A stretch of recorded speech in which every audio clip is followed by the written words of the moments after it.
فبما أغويتني لأقعدن لهم صراطك المستقيم আল্লাহ যাদের কারণে আমাকে তাড়াইয়া দিয়েছেন আমি ওদেরকে ছাড়বো না। বলে কি করবি? ওই তুই কি করবি? বলে ওরা যেই রাস্তা সিরাতে মুস্তাকিম দিয়ে আপনার কাছে আসবে আমি ওই রাস্তায় বসে যাব যেন আসতে না পারে। শয়তানের টার্গেট আমাকে জান্নাতের রাস্তা থেকে সরাইয়া তার বাড়িতে নিয়ে যাওয়া। বলেন কার বাড়িতে? তার বাড়ি কোথায়? হ্যাঁ, আর আমাদের টার্গেট কি? আল্লাহ কি চান? আমাদেরকে কোথায় দিতে চান? আমাদের নবী কি চান? আমাদের নবী বাবা কি চান? জান্নাতে নিতে। তো আমরা যেহেতু দুনিয়ায় চলেই আসছি তো আল্লাহ তাআলা আমাদেরকে জান্নাতে যেন আমরা ফেরত যেতে পারি একটা সিলেবাস দিয়েছেন যে এই সিলেবাস মতো তুমি চলো তো আমি তোমাকে আবার জান্নাতে ফেরত দেব। আচ্ছা সেই সিলেবাসটা কি? তো এই সিলেবাসটা আল্লাহ তাআলা খলিল ইব্রাহিমের জবানে বের করেছে।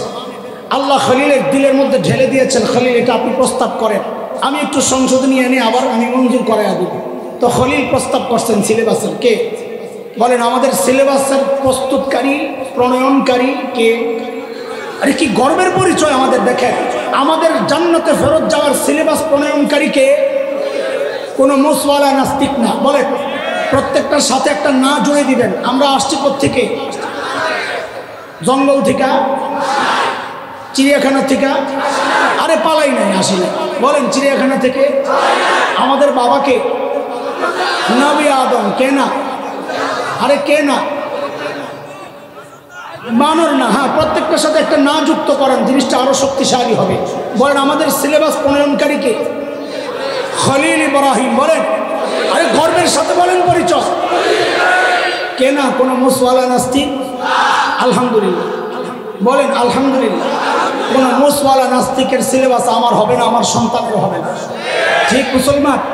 খলিল যখন বাইতুল্লাহ বানান, খলিল বাইতুল্লাহ বানায় আল্লাহর কাছে দোয়া করছেন, আল্লাহ বাইতুল্লাহ বানালাম, বাইতুল্লাহর ইবাদত করি তো আবার জান্নাতে ফেরত আসবে, ওদের জন্য একটা সিলেবাস চাই আমি আপনার কাছে। খলিল পাঠায়া দিয়েছেন সূরা বাকারা আয়াত 129। খলিল বলেন রব্বানা ওয়াবআস ফীহিম রাসূলান মিনহুম ইয়াতলু আলাইহিম আয়াতিকা ওয়া ইউআল্লিমুহুমুল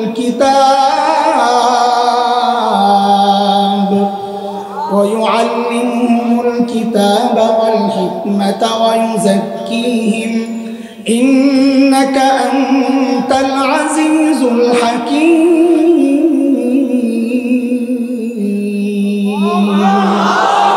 আমি আজকে শুধু আপনাদেরকে আমাদের কিছু পরিচয় আছে, সম্মানজনক পরিচয় দিয়েছেন কে? আমি শুধু এই পরিচয়গুলো আপনাদেরকে একটু মনে করিয়ে দিতে চাই, আর কিচ্ছু না। আমি পরিচয় মনে করে দিয়ে চলে যাব, কারণ আমরা যখন নিজের পরিচয় ভুলে গেছি তো এখন যে কেউ আমাকে খোঁচা মারবে, এটাই স্বাভাবিক। আমি ছোট্ট একটা গল্প বলি, আমার কথাটা শুনুন। আপনারা নিশ্চয়ই এই গল্প অনেক শুনেছেন, আজকে আবার প্রেক্ষাপট আসছে এই গল্প আপনাদেরকে মনে করিয়ে দেওয়ার, নতুন করে শোনানোর জন্য না। এক রাখাল বকরি চড়াতে চড়াতে দেখে যে বনের পাশে বাঘের বাচ্চা একা একা ঘুরছে। ছোট্ট বাঘ, দুধ খায় এখন। তো রাখাল বুঝেছে যে এই বাঘটা তার মা হারাইছে, কারণ জীবজন্তু মায়ের পরিচয়ই বড় হয়। কার পরিচয়? আর মানুষ বলেন বলেন জানেন না আপনারা? কারণ এখন নানান জায়গায় নানান অপশন দেয়, তো দেখে ভুলে গেছেন। কারণ এখন মায়ের পরিচয় আপনাদেরকে পরিচিত করানোর চেষ্টা হচ্ছে। হতে থাকেন, কোনো সমস্যা। তো জীবজন্তু বাবাকে হারায় আগে থেকে। জীবজন্তুর কোনো বাবার পরিচয় নেই, মাই ওকে আগলে রাখে। আপনি দেখছেন কোনোদিন মোরগ বাচ্চাকে ধরলে মোরগ দৌড়ে আসে আপনাকে আঘাত করার জন্য? দেখছেন কখনো? ও মুরগিটাই মা ওই সবগুলোকে গুছায় রাখে, মোরগকে বাবাকে খবর হতো না। এখন তো এমন অবস্থাই হয়ে গেছে আমাদের, বাবার খবর নাই, মাই বাচ্চা নিয়ে চলতেছে। কি বলতে চাচ্ছি এটা বুঝে নিয়ে, এত কিছু ব্যাখ্যা বলতে পারবো। তো ওই বনের পাশে এক ছোট্ট বাঘ যখন ঘুরছে তো রাখাল চিন্তা করছে, হারে ও তো মা হারাইয়া ফেলছে, আমি দেখি ওকে নিয়ে পালা যায় কিনা। তো ছোট্ট বাচ্চা ওই বাঘের বাচ্চাকে রাখাল নিয়ে গেছে, ছাগলের মালিক, বুঝে আসছে তো। এখন খাওয়াবে কি, অত দাঁত নাই যে একটু গোস্ত মোস্ত খাওয়াবে, দুধই খাওয়াতে হবে। কি করবে, বাঘ পাবে কোথায়? ফিটারের ব্যবস্থা হতো নাই যে বাঘের দুধ পাওয়া যায়। তো রাখাল চিন্তা করছে, যা করে আল্লাহ, একটু পরীক্ষামূলক দেখি না, কন্টেস্ট। আমার বকরির ওলারের মধ্যেই দেখি, মুখটা ধরে দেখি ও কি করে। তো দিছে, বাঘও আসলে খিদা লাগছে, অনেকক্ষণ খায় না, একটু মিষ্টি মিষ্টি লাগছে ছাগলের দুধ, ও চোষা শুরু করছে। রাখাল পায় আলহামদুলিল্লাহ, কাম হয়েছে। এখন ওই বাঘ ওই বকরির দুধ খাইয়া খাইয়ে বড় হচ্ছে, অন্য অন্য বকরির সাথে ও দুধ খায়। তো বাঘ মনে করছে আমি অগমত, অত আর আমার নিজের চেহারা দেখে না, ওদেরটা দেখে ভাবে আমি এমন। গায়ের রং আলাদা, ভাই বোন আলাদা হইতে পারে। তো আপনারা জানেন এটা, বকরি যখন শিং ওঠা শুরু হয় তখন মনে হয় খুব সুরসুরি লাগে মনে হয়। তো বকরিগুলো দেখবেন খুব ছটপট খালি লাফায়, গাছের সাথে যা এরকম ঘষতে থাকে, মাটির সাথে ঘষে, এক বকরি আরেক বকরি গুঁতো দেয়। তো ওই বয়সটা যখন চলতেছে, ওই গুঁতা মাঝে মাঝে বাঘের গায়েও লাগে। তো বকরি মজা পায় বাঘের গুঁতা দিয়া, কারণ পাল্টা গুঁতা আসে না। তো কেউ পেটে গুঁতা দেয়, কেউ লেজে গুঁতা দেয়, কেউ মাথায় গুঁতা দেয়। বাঘের তো একদিন মেজাজ খারাপ হয়, ও জোরে দিছে এক গুঁতা দিয়া, পাইছে আরো ব্যথা, ওর তো শিং নেয়। তো বাঘের তবা করছে, আমি আর গুঁতা দেবো না। সবরের আমল করতেছে, গুঁতা খায় আর সবর করে। একদিন বনের ভেতর থেকে এক বড় বাঘ এই দৃশ্য দেখছে, যে হায় আমার জাতি ছাগলের গুঁতা খাচ্ছে। তার খুব কষ্ট লাগছে, আত্মমর্যাদা আছে আমাদের মতো না, আত্মমর্যাদাহীন। ওই বড় বাঘ দৌড়ায় আইসা এক কামড় দিয়ে, ছোট বাঘের গলার মধ্যে এক কামড় দিয়ে বাঘ নিয়ে পুরা বাগানে জঙ্গলের ভেতরে চলে গেছে। যায় ছোট বাঘকে 2 থাপ্পড় লাগাইছে। যা আমাদের মানিস সব দৌড়াই নিত। সারা জিন্দেগি আমরা ছাগল দৌড়াইছি, আর এখন ছাগল তৈরি কোথায়? তো বাঘ বুঝছে আসলে ও বুঝেই না, ও যে বাঘের বাচ্চা। ওই বাচ্চা দেখা তো বাঘের দেখে উল্টা ভয় পাইতেছে, কারণ ও তো দেখছে ওর মা আরেক রকম, ছাগলরে মনে করছে মা, অন্য বাচ্চাগুলো মনে করছে ভাই বোন। তো বাঘ দেখছে যে এটারে তো বোঝানো যাচ্ছে না, তো বনের এক নালার মধ্যে পাঠাইছে, যা একটু পানি খাইয়া। তো পানি খাইতে যাইয়াই বাঘ আটকে উঠছে, আরে আমার চেহারা দেখি পুরা বসের মতো। তখন ও বুঝছে যে আমি ছাগল না, আমি তো বস। তো মাথার মধ্যে আসছে, আরে আমি তো আসলে গুঁতা খাই, তো এই যে কামড় দেওয়ার একটা সিস্টেম আছে, ওই যে ওরা কামড় দিয়ে আনছে না। এখন থেকে বাঘ ওই ছাগলকে উল্টা ধাওয়া করা শুরু করছে। কেন? বাঘ তার পরিচয় খুঁজে পেয়েছে যে আমি ছাগলের গুঁতা খাওয়ার জন্য আল্লাহ আমাকে দুনিয়ায় পাঠায় নাই, বরং ছাগলকে দৌড়ানি দেওয়ার জন্য আল্লাহ আমাকে দুনিয়ায়। এই জন্য আপনাদেরকে আমাদের পরিচয়টা আগে জানা দরকার। আমরা কারা? পরিচয় নাই। কেন নাই? কারণ এই ছাগলের সাথে আমাদের বসবাস। ছাগলদের চ্যানেল দেখতে দেখতে এখন নিজেও ছাগল হয়ে গেছে। ইহুদি নাসারা মুশরিকদের ওই আদর্শ, চিন্তা, চেতনা আর কৃষ্টি কালচার চর্চা করতে করতে ভুলে গেছি আমি মুসলমান। আমি গুঁতা খাওয়ার জাতি না, আমি দেওয়ার জাতি। আমাকে আল্লাহ দুনিয়ায় নেতৃত্ব দেওয়ার জন্য পাঠিয়েছে। আমি কারো নেতৃত্বে চলার জন্য আসি নাই দুনিয়ায়, কারো গোলামি করার জন্য আসি নাই। আমি তো গোলাম, আমার মালিকের, গোটা দুনিয়া আমার গোলাম। আমার মালিক তো আমাকে সেজন্য পাঠিয়েছে। তো দোস্ত, আমি একটা আয়াত পড়েছি সূরা বাকারা। আমি শুধু আমাদের পরিচয় দিয়ে আমি চলে যাব, আপনি এখানে চিন্তা করতে থাকেন। আল্লাহ তাআলা আমার বাবা মাকে যখন বানালেন, আমার বাবাকে যখন বানালেন, বানায়া হযরত আদম আলাইহিস সালাতু ওয়াস সালাম, আল্লাহ বললেন উসকুন আনতা ওয়া যাওজুকাল জান্নাহ, আপনি আপনার বউ নিয়ে জান্নাতে ঢুকে যাবেন।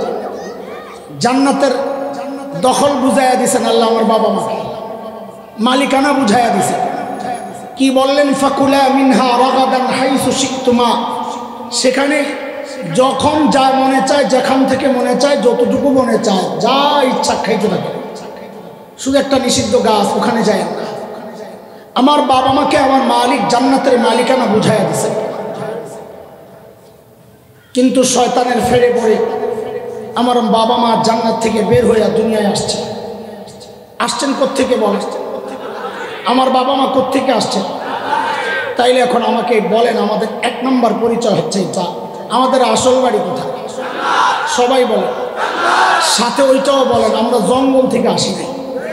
বলেন আসল বাড়ি কোথায়? জঙ্গল থেকে। আরেকটা বলবেন, চিড়িয়াখানার খাঁচা ভেঙে পালাইনি। বলেন, আরে বলেন না, চিড়িয়াখানার খাঁচা ভেঙে আমরা, আমাদের আসল বাড়ি কোথায়? আশা। আমাদের বাবা না, ওরা তো আদম বাদ দিছে, বুঝেন কথা বুঝেন, ওরা আদম বাদ দিছে। আগে ছিল আদম সমান, এখন আদম বাদ দিয়ে ওখানে লাগাইছে জনসমান। সবাই তো পার পেয়ে যেতে চায় যে আমি কিচ্ছু জানি না, কোথায় ধর্মের, আমি তো কোনো সংঘর্ষ দেখছি না। আরে দেখবা করতে তোমার তো ধর্ম জানা থাকা লাগবে। একটা বাচ্চার কাছে আপনি একটা খেলনা দিয়েছেন আর একটা হীরার টুকরা দিয়েছেন, ওকে অপশন দিলেন সেরাটা বেছে নাও, ও কোনটা নেবে বলেন তো? কোনটা? খেলনা।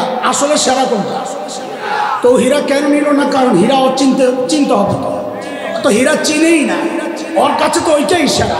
আরে তুমি ধর্ম মানো না, জানো না, বুঝো না, কিচ্ছু না, তুমি ধর্ম পক্ষে না বিপক্ষে, এগুলা ধর্মের সাথে সাংঘর্ষিক কি সাংঘর্ষিক না, তুমি কি বুঝবা? সেই যোগ্যতা তোমার নাই। ধর্ম নিয়ে গবেষণা যারা করে পরামর্শ নিতে হবে তাদের। তারা যদি বলে ধর্মের সাথে সাংঘর্ষিক তো সাংঘর্ষিক, তারা যদি বলে সাংঘর্ষিক না তো না। তুমি আমি মন্তব্য করে বক্তব্য দিয়ে এই ধর্মহীনতা আমার সমাজে চাপিয়ে দেওয়া এই অধিকার তোমার। বলেন আবার আমাদের বাবাকে না, আমি বলি শুনে, আজকে থেকে শব্দ আরো বাড়াবে, ওরা কমাইতে চায়, আপনি আরো বাড়তি কিছু যোগ করেন। আপনার বাবা যদি হয় একজন মন্ত্রী বা এমপি, ধরেন আপনার বাবা এমপি, নাম আব্দুল্লাহ, তো আপনাকে যদি জিজ্ঞেস করে তুমি কার ছেলে, তা আপনি কি বলবেন? আব্দুল্লাহ সাহেবের ছেলে। এমপি আব্দুল্লাহর ছেলে। আমি এমপি, একটা ভাব আছে না বলার মধ্যে। বলেন কি বলবেন? আমি, আরে বলেন আমি কার ছেলে? এমপি আব্দুল্লাহর ছেলে। বলেন না এমপি। আচ্ছা, শুধু আব্দুল্লাহর ছেলে বলার মধ্যে আর এমপি আব্দুল্লাহর ছেলে বলার মধ্যে কোনো পার্থক্য আছে? আছে, আছে। এমপি আব্দুল্লাহর ছেলে বলার মধ্যে একটা গর্ব কাজ করে, তাই না? ওরা আমার বাবার নাম মুছতে চাইছে, তো আমরা বাবার নামও লাগাবো, সাথে আমার বাবার উপাধিও লাগাবো। বলবেন আজকে থেকে আমি আদমের সন্তান না, আমি নবী আদমের সন্তান। শব্দ বাড়াইয়া দেন, বলেন আমি কি? বলেন আমি কি? সবাই বলেন আমাদের বাবাকে নবী আদম। বলেন আমাদের বাবাকে। আমরা আসছি কোত্থেকে? জান্নাতে। ফেরত যাব কোথায়? জান্নাতে। কিন্তু শয়তানের চূড়ান্ত টার্গেট হচ্ছে আমি আপনি যেন নবীর বাড়িতে ফেরত না যাই, শয়তানের বাড়িতে চলে যাই। শয়তানের বাড়ি কোনটা? শয়তানের টার্গেট, শয়তান বলেছে এটা আল্লাহকে। সূরা আরাফ আয়াত 16 শয়তান বলে قال فبما أغويتني لأقعدن لهم صراطك المستقيم। আল্লাহ যাদের কারণে আমাকে তাড়াইছে, দেখেন কারবার ওর শয়তানি এখনো যায়। কি বলতেছে বলেন তো সবাই? যাদের কারণে আমাকে, দেখছেন শয়তানি টের পেয়েছে। যাদের কারণে, মানে ওই খবিস, কাদের কারণে তোরে তাড়াইছে? তোর কারণে। বলেন না শয়তানকে তাড়াইছে কার কারণে? এই সমাজে এমন কিছু মানুষ আছে যারা নিজের দোষ আরেকজনের কান্দে চাপায়া দেয়। ওরা দেয় সুরসুবে না, ওরা দেয় সাম্প্রদায়িক দাঙ্গা বাঁধার উস্কানি। আমরা প্রতিবাদ করলে আসামি হয়ে যায় আমরা। এটাই তরিকাই পদ্ধতি কার? বলেন না এই পদ্ধতি কার? শয়তানের। কারণ শয়তান অপরাধ করেছে, আল্লাহর হুকুম অমান্য করেছে, কিন্তু আল্লাহর হুমকি কি দেয়? ক্বালা ফাবিমা আগওয়াইতানি। আল্লাহ যাদের কারণে তাড়াইছেন, কাদের কারণে? তোর কারণে। তোর কার কারণে? ক্বালা ফাবিমা আগওয়াইতানি লাআকউদান্না লাহুম সিরাতাকাল মুস্তাকিম। আল্লাহ যাদের কারণে আমাকে তাড়াইয়া দিয়েছেন আমি ওদেরকে ছাড়বো না। বলে কি করবি? ওই তুই কি করবি? বলে ওরা যেই রাস্তা সিরাতে মুস্তাকিম দিয়ে আপনার কাছে আসবে, আমি ওই রাস্তায় বসে যাব যেন আসতে না পারে। শয়তানের টার্গেট আমাকে জান্নাতের রাস্তা থেকে সরাইয়া তার বাড়িতে নিয়ে যাওয়া। বলেন কার বাড়িতে? তার বাড়ি কোথায়? হ্যাঁ। আর আমাদের টার্গেট আল্লাহ কি চান? আমাদেরকে কোথায় দিতে চান?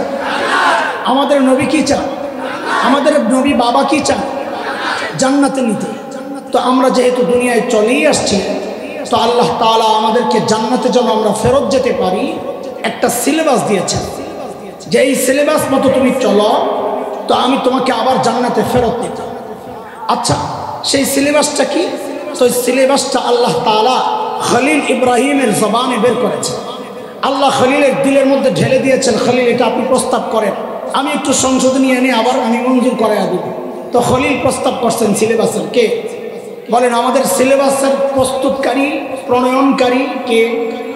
আরে কি গর্বের পরিচয় আমাদের! দেখেন, আমাদের জান্নাতে ফেরত যাওয়ার সিলেবাস প্রণয়নকারী কে? কোনো মুসওয়ালা নাস্তিক না। বলেন, প্রত্যেকটার সাথে একটা না জুড়ে দিবেন। আমরা আসছি কোত্থেকে? জঙ্গল থেকে, চিড়িয়াখানা থেকে? আরে পালাই নাই, আসি নাই। বলেন, চিড়িয়াখানা থেকে। আমাদের বাবাকে নবী আদম। কে না? আরে কে না? বানর না। হ্যাঁ, প্রত্যেকটার সাথে একটা না যুক্ত করেন, জিনিসটা আরো শক্তিশালী হবে। বলেন, আমাদের সিলেবাস প্রণয়নকারী কে? খলিল ইব্রাহিম। বলেন, আরে গর্বের সাথে বলেন পরিচয়। কে না? কোনো মুসওয়ালা নাস্তিক? আলহামদুলিল্লাহ বলেন, আলহামদুলিল্লাহ। কোনো মুসওয়ালা নাস্তিকের সিলেবাস আমার হবে না, আমার সন্তানের হবে না। ঠিক মুসলমান? খলিল যখন বাইতুল্লাহ বানান, খলিল বাইতুল্লাহ বানায় আল্লাহর কাছে দোয়া করছেন, আল্লাহ বাইতুল্লাহ বানালাম, বাইতুল্লাহর ইবাদত করি তো আবার জান্নাতে ফেরত আসবে, ওদের জন্য একটা সিলেবাস চাই আমি আপনার কাছে। খলিল পাঠায়া দিয়েছেন সূরা বাকারা আয়াত 129। খলিল বলেন, ربنا وبعث فيهم رسولا منهم يتلو عليهم آياتك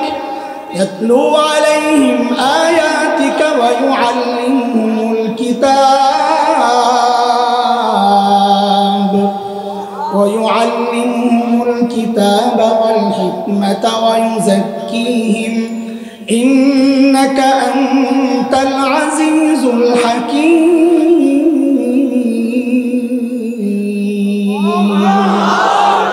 খলিল আল্লাহর কাছে চাইছেন দুই জিনিস। বলেন, কয় জিনিস? এক চাইছেন শিক্ষক। কি চাইছেন? শিক্ষক চাইছেন। আরেক চাইছেন ওই শিক্ষক যে সিলেবাস পড়াবেন ওই সিলেবাস। বলেন, কয় জিনিস? আল্লাহ ওই দুইটাই মঞ্জুরি দিয়ে দিয়েছেন। সূরা আলে ইমরান আয়াত 164 আল্লাহর মঞ্জুরির ঘোষণা আসছে। لقد من الله على المؤمنين إذ بعث فيهم رسولا من أنفسهم يتلو عليهم آياته ويزكيهم ويعلمهم الكتاب والحكمة وإن كانوا من قبل لفي ضلال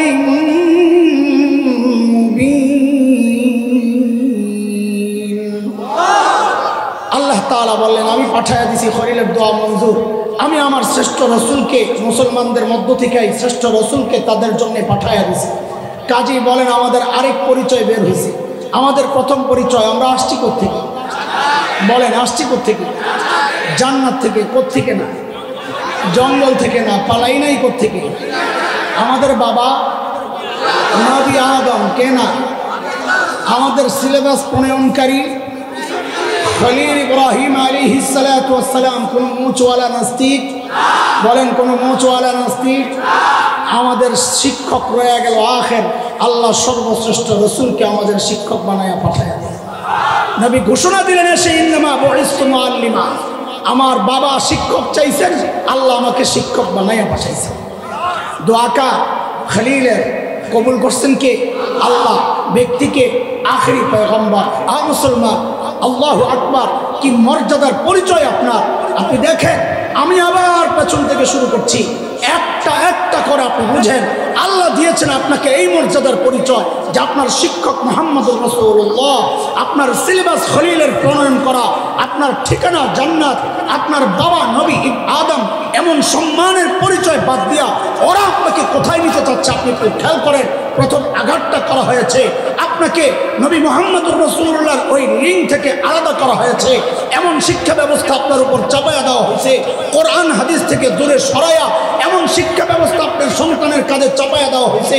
এখন যাদেরকে আপনারা পশ্চাৎপদ মনে করেন, যাদেরকে আপনারা খেয়াবার গাইয়া মনে করেন, যাদেরকে আপনারা এই সমাজের মনে করেন না, এরাই এখন গর্বের সাথে পরিচয় দিতে পারে, হ্যাঁ হ্যাঁ আমার শিক্ষক তো মুহাম্মদুর রাসূলুল্লাহ, কিন্তু আপনাদেরকে এমন বঞ্চিত করা হয়েছে আপনি ওই পরিচয় দিতে পারেন না যে আমারও শিক্ষক মুহাম্মদুর রাসূলুল্লাহ। আমি আপনাকে কষ্ট দেওয়ার জন্য বলছি না, আপনাদের কলিজায় কষ্টের আগুন জ্বালানোর জন্য বলছি, আফসোসের আগুন লাগানোর জন্য বলছি। আপনি ধরলেন কি ছাড়লেন কি ভাই? আরে ধরলেন কি ছাড়লেন কি? আপনি আপনার তো কোরআন ধরার কথা ছিল, শ্রেষ্ঠ নবীকে শিক্ষক হিসাবে গ্রহণ করার কথা ছিল, আপনি ওইটা ছাড়লেন। ঠিক আছে, বঞ্চিত হলেন 1 নম্বর। 2 নম্বর, যে সিলেবাস আপনার সামনে, এই সিলেবাস তো খলিলের না। খলিলের সিলেবাসের মধ্যে আছে শুদ্ধ কোরআন তিলাওয়াত, খলিলের সিলেবাসের মধ্যে আছে আত্মপরিশুদ্ধির মেহনত, খলিলের সিলেবাসের মধ্যে আছে কোরআনের তালিম, খলিলের সিলেবাসের মধ্যে আছে সুন্নাহর তালিম। এর কোনোটাই তো আপনার মধ্যে নাই, আপনার সন্তানের মধ্যে নাই, আপনার শিক্ষা ব্যবস্থায় নাই। আপনাকে দ্বিতীয়বার বঞ্চিত করা হয়েছে এমন মহান এক ব্যক্তির প্রণীত সিলেবাস থেকে, যার মঞ্জুরি দিয়েছেন কে? কোনো প্রধানমন্ত্রী, প্রেসিডেন্ট না, কোনো শিক্ষামন্ত্রী না। যে সিলেবাসের মঞ্জুরি দিয়েছেন কে? আরো চিৎকার করে আওয়াজের সাথে বলতে হবে কে? আপনাকে বঞ্চিত করা হয়েছে। আপনি, কারণ টার্গেট একটাই শয়তানের টার্গেট একটাই, সে আপনাকে জান্নাতে যেতে দিবে না। জান্নাতে যাওয়ার যতগুলো মাধ্যম আছে সমস্ত মাধ্যম থেকে আপনাকে বিচ্ছিন্ন করা হচ্ছে। আপনি বুঝেন না, আপনি বুঝতেও চান না। আলেমরা বলে গলা ফাটায়, আপনি ভাবেন হুজুররা এত বিষয়ে, ছোট্ট বিষয় নিয়ে এত গন্ডগোল লাগাই দিছে। আরে দোস্ত, বিষয় ছোট্ট না, আপনার কাছে ছোট্ট হতে পারে। যে মানুষ জান্নাত হারায় ফেলতেছে, এটা আমার কাছে তো ছোট্ট, আমার কাছে একটা মানুষের জীবনের সবচেয়ে বড় দুর্ভাগ্যের কথা এটা। মুহতারাম হাজরিন, আখেরি পরিচয় ছিল বাবার সাথে একটা সম্পর্ক। শয়তান তার দোষরদেরকে লাগাইয়া দিছে যেন আমি আপনি ওই সম্পর্ক থেকে অবিচ্ছিন্ন হই। কেন? কারণ কি সেটা? এদিকে তাকে। আচ্ছা, হযরত আসতেছে, জাযাকুমুল্লাহ।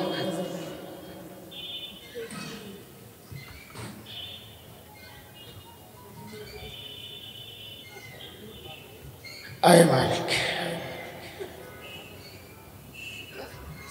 সালাম আলাইকুম।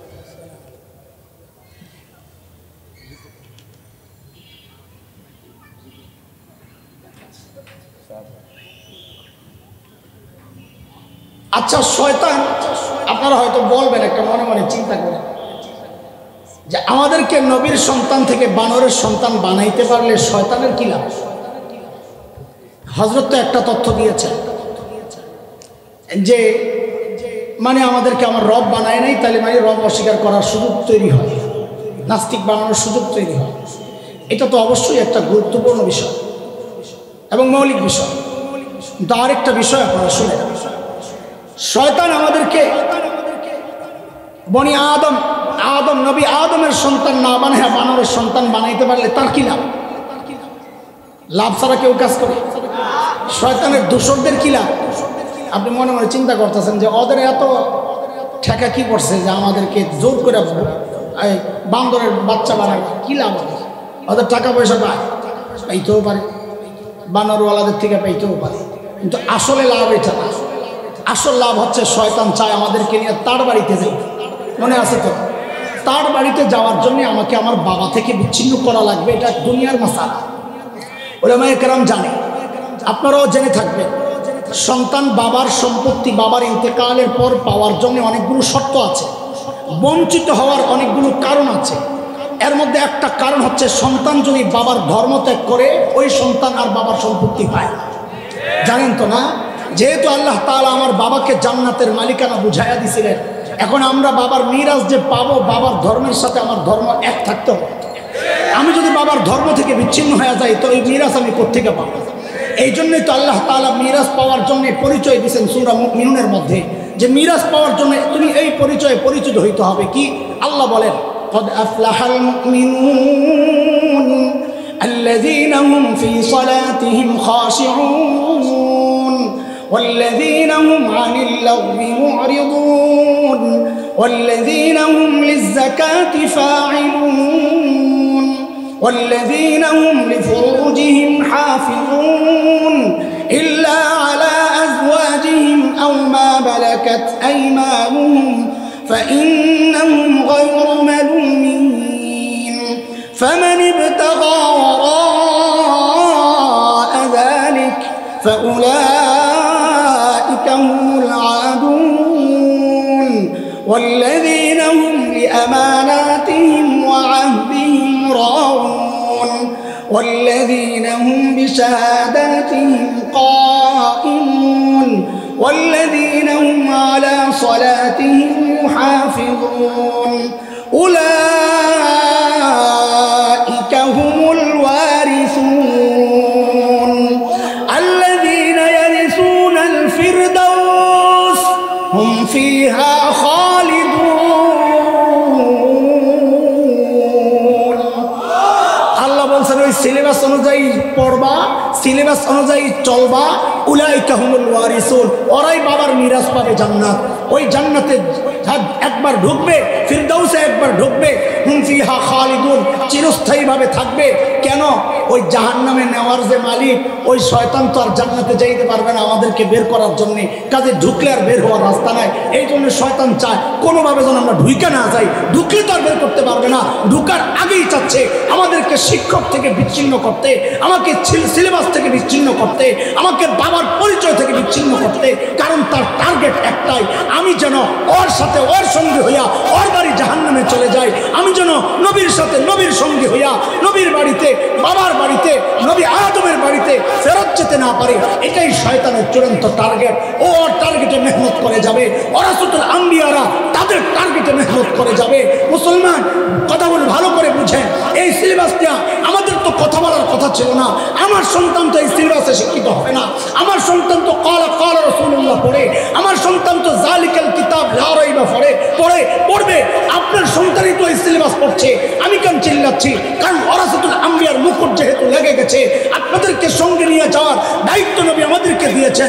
জান্নাতে যেন একা না যাই, আপনাদেরকে নিয়ে যাই। এই জন্য আওয়াজটা আগে আপনাদের থেকেই উঠাইতে হবে যে না না না, এটার সাথে রাজনীতির সম্পর্ক নাই, এটার সাথে ক্ষমতায় যাওয়ার সম্পর্ক নাই, নামানোর সম্পর্ক নাই, এটার সাথে আমার ইমানের সম্পর্ক, আমার বিশ্বাসের সম্পর্ক, আমার আকীদার সম্পর্ক, আমার চেতনার সম্পর্ক। এই চেতনা আপোষ করা যাবে না, আপোষ করা যাবে না, আপোষ করা যাবে না ইনশাআল্লাহ। আপনারা ঘাবড়ে যাবেন না, আমরা আছি আপনাদের সাথে। এটা উলামায়ে দেওবন্দের পরিচয়। উলামায়ে দেওবন্দ রক্ত দিতে জানে, উলামায়ে দেওবন্দ জীবন দিতে জানে, উম্মতকে একা ফেলে পালাতে জানে না। আমাদের কোনো বেগম পড়া নেই যে আমরা পালায়া যাব। আমরা হাজার হাজার কোটি টাকা বিদেশে পাচার করি না।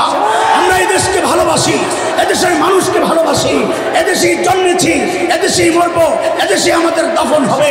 আমরা আপনাদেরকে ছেড়ে যাব না। আপনারা আমাদের সাথে থাকুন ইনশাআল্লাহ। এর বিরুদ্ধে জয় আমাদের হতেই হবে, জয়ী হতেই হবে। এই লড়াই চলছে, চলবে, জয় হব ইনশাআল্লাহ। পাশে আছেন তো ইনশাআল্লাহ, থাকবেন তো ইনশাআল্লাহ। আল্লাহ কবুল করেন, আল্লাহ কবুল করেন, আমিন। আসসালামু আলাইকুম ওয়া রাহমাতুল্লাহি ওয়া বারাকাতুহু।